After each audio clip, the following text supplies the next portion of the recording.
عليكم، مرحبا بكم في قناة سوداء ام البنات. اليوم غادي نقدم معكم حلوى كلاسي مزيج بالشوكولا والفخيز، ان شاء الله تعجبكم.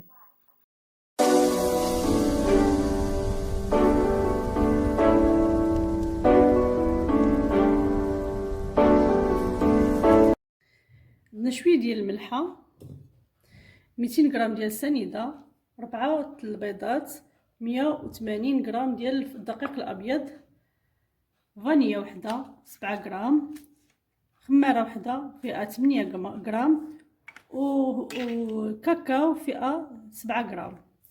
عندنا تقريبا 2 معالق كبار ديال الزيت نباتيه. غادي نبدا اول حاجه، بسم الله. البيض هو الاول، ضروري ديروا شويه الملحه باش ما تجيش لاباط جينواز باسله.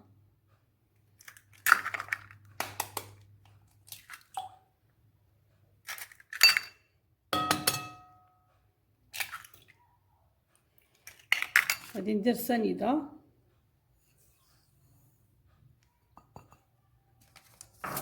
وفانيا وحده،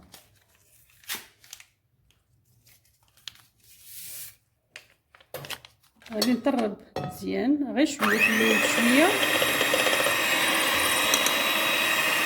وعاد غادي نزيد نطرب مزيان الزبده.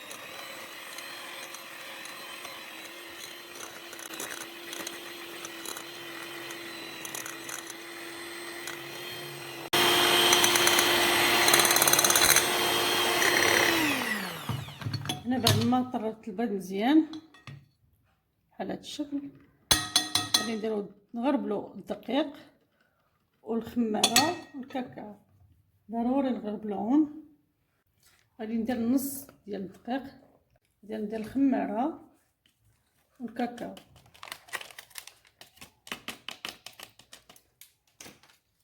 الاحسن تغربلو هذا الشيء باش يخرج منه الهواء، والكاكاو كيكون مكور والخماره حتى هي كتكون مكوره. من احسن كلشي يتغربل باش تعطيك نتيجه مزيانه ديال لاباجينيز.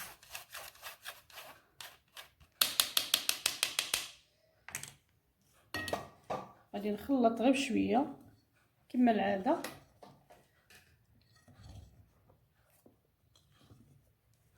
غير بشويه باش ما يهبط ليناش البيض،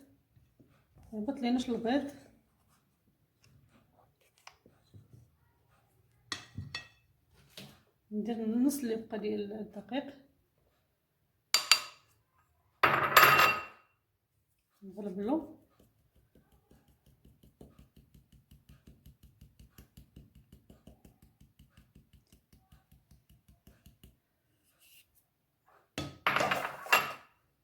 غادي نخلط عاوتاني غير بشويه، نطلع ونهبط عاوتاني.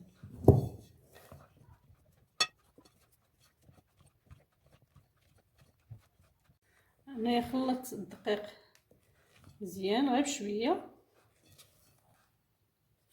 نخلط عاوتاني مزيان باش ما يبقاش واحد باين ليا واحد الكويرات ديال الدقيق. نخلط في الاخير غادي ندير عاوتاني الزيت. هاد الزيت كيجي لاباط جينواز كتجي مفشفشه، غير جربوها وما تخافوش ان شاء الله. هنا خلطت لاباط جينواز مزيان، دابا غادي ندير لاطه، غادي نديرها في اللاطه وغادي نسخن الفران، غادي ندخلها طيب على درجه الحراره 160.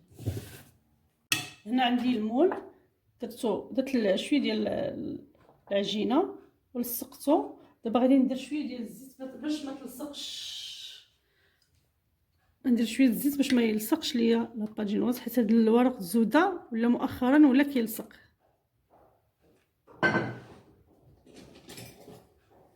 ندير شويه ديال الزيت بحال هكا، شويه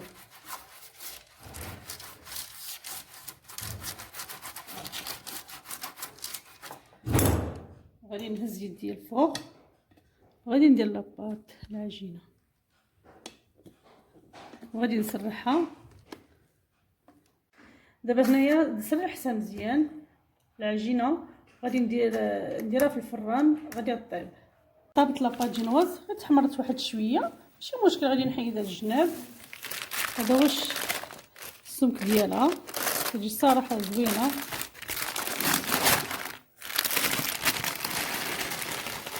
غادي نحيد هاد الجوانب نقشرها مزيان ندير الفينيسيون، نقسمها على جوج باش نعمرها.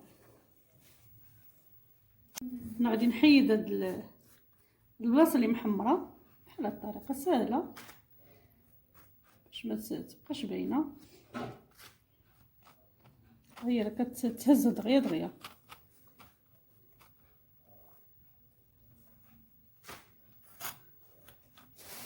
غادي نخليها تبرد، عاد غادي نقسمها على جوج.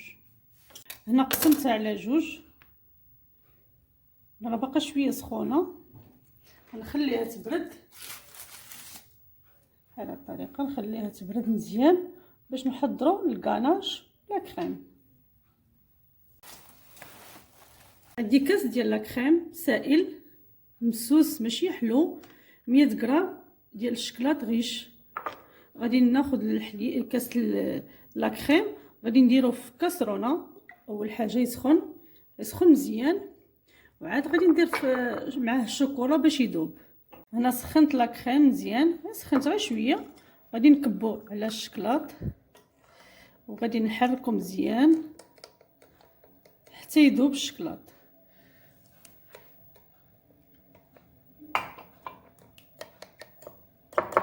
واخا تشوفوه جاري راه غادي يبرد، غادي يولي قاصح. راه باقي الشكلاط لتحت، شفتوا باقي ما دابش. نحاولوا ما امكن تذوبوه. خدموا مزيان غير بيديكم بشويه.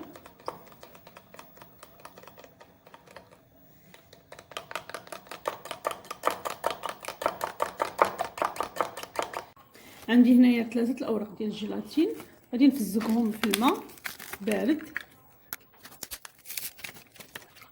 غادي نخليهم يذوبوا مزيان، عاد غادي نديرهم في الكاناج حدو باقي شويه سخون. هنا غادي ناخذ الجيلاتين، غادي نعصرو مزيان. متجمعش ليا كله، غناخذ غير بشويه بشويه وغادي نعصرو مزيان. وغادي نديرو الشكلاط ولا كريم حدو سخون.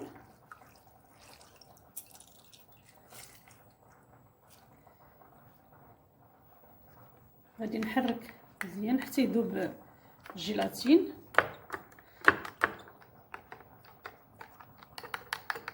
ها هو داب الجيلاتين.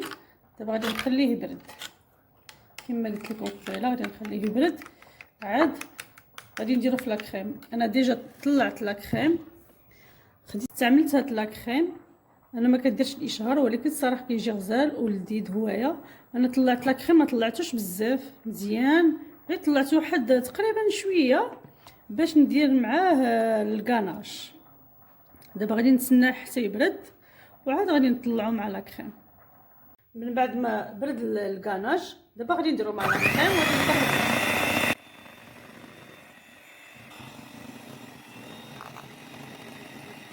انا بعد ما طربت لا كريم نخليه واحد شويه هنايا باش نديروه في البوشيط ديالو.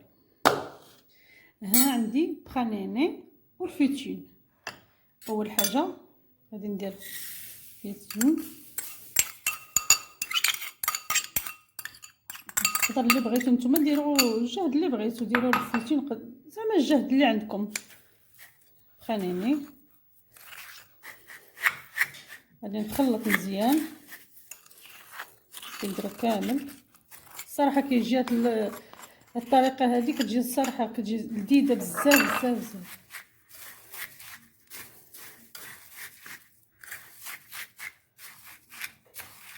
غادي نخلط مزيان نسجم هادشي. عاد غادي نديرو فوق لاباط جينواز. عندي هنايا المول، غادي ناخذ المول غادي نديرو، غادي نجمعه شويه ماشي بزاف، نقادها. غادي ناخذ الحليب غادي نسقيها، ما نسقيش بزاف غير شويه.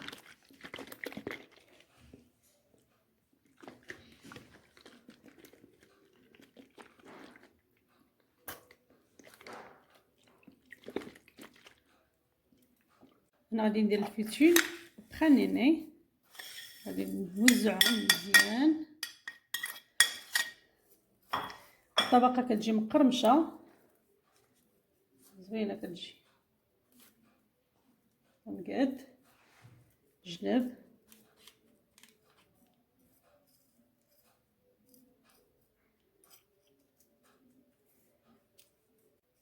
غادي نسرح مزيان، نخلي حتى شي بلاصه خاويه.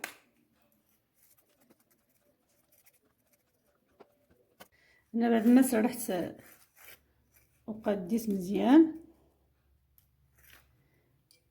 انا غادي ندير لا كريم. اول حاجه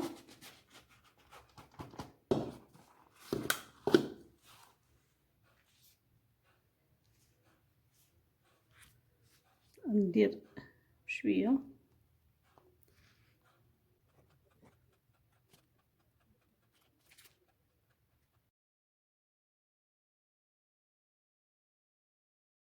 درت لا كريم، غادي نسرح غير شويه،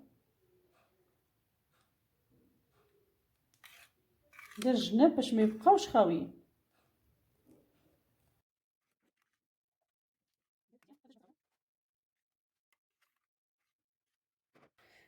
هنا بعد ما قديتها مزيان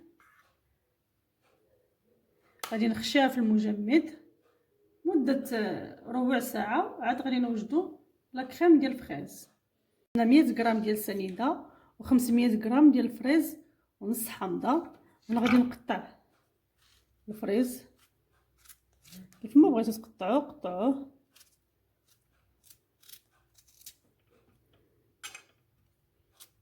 انا غادي نديرو فوق النار حتى يغلى، وغادي ندير ليه نص حامضه وغادي نطحنو شويه ديال الحامض. نحيد هاد العظومه. اول حاجه غادي ندير 2 وراقي ديال الجيلاتين في الماء، نمزقهم مزيان.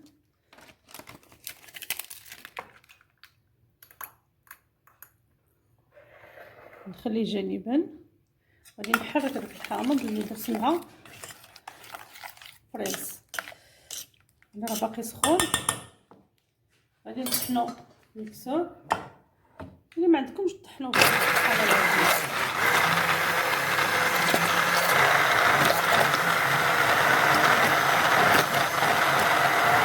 ناخذ الجيلاتين غادي نعصروه مزيان، نحيدو من الماء وغادي نديرو في الفريز، وغادي نطحن باش ينسجم.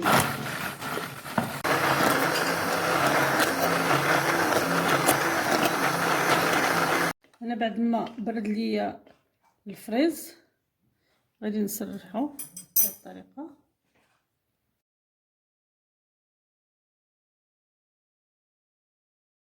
نخليه يبرد واحد نص ساعه، وعاد غادي ندير ليه لاباط جينواز. غادي نحط لاباط جينواز.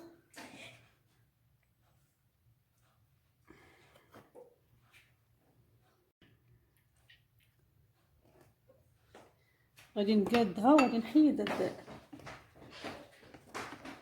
اللي تحرقوا ليا. ناخذ النص احسن، غادي نحيدو باش ندير عليه لا كريم. حطيتها مزيان بشويه ديال نيسكافي. دابا غادي ندير لا كريم من الفوق. نسرح لا كريم مزيان من الجناب.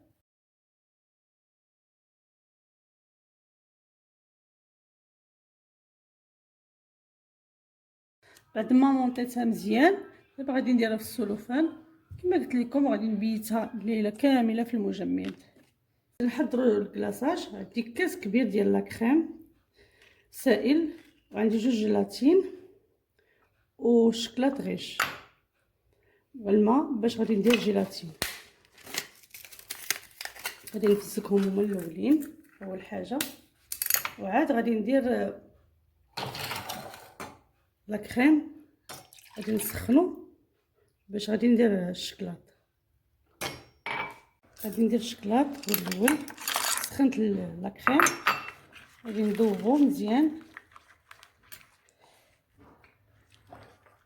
عاد غادي ندير الجلاط.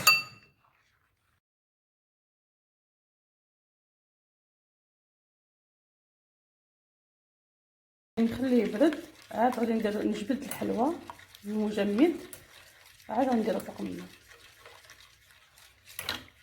انا بيتها الليل كامل من الفريغو في الكونجيلاتور في المجمد. دابا غادي ندير الكلاصاج. باقي شويه، غير شويه دافي ماشي بارد بزاف. غادي نديرها. بسم الله.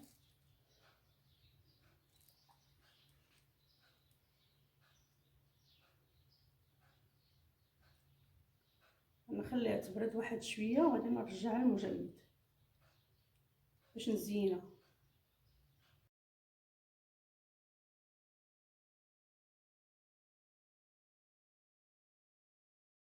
غادي نضربها واحد شويه وغادي نرجعها للمجمد. هنا ردت لها واحد شويه ديال بريو وغادي نحيد دابا الجناب.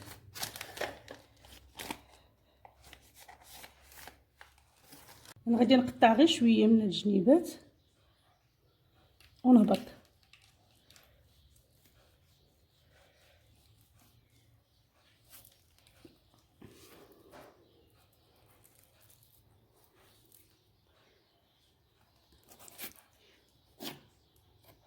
الجناب غير بالشوكولا ابيض. هادو غير دورتهم بطريقه سهله.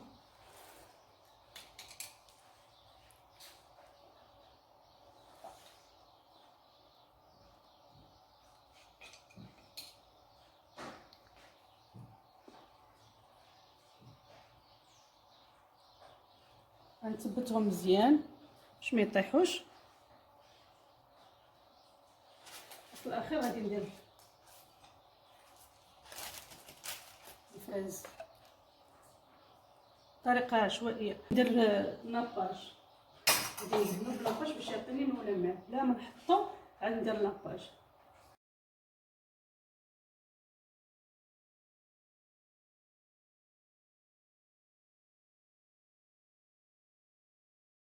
هذا هو الشكل النهائي ديال الحلوى الاولى. زينتها بحال هذا الشكل. هذا هو الشكل الثاني اللي درت في الحلوى. الشكل الاول صايبتها هذه كوموند وهذه صايبتها لوليداتي. ان شاء الله تعجبكم وتنال اعجابكم، ولكن بشرط انا درت لاباط جينواز بيضاء والاخرى درتها لاباط جينواز بالاسود. عجبتكم الوصفه شاركونا كيف جاتكم في التعليق، وما تنساوش جيم وصابوني وتضغطوا على الجرس باش يوصلكم دائما الجديد.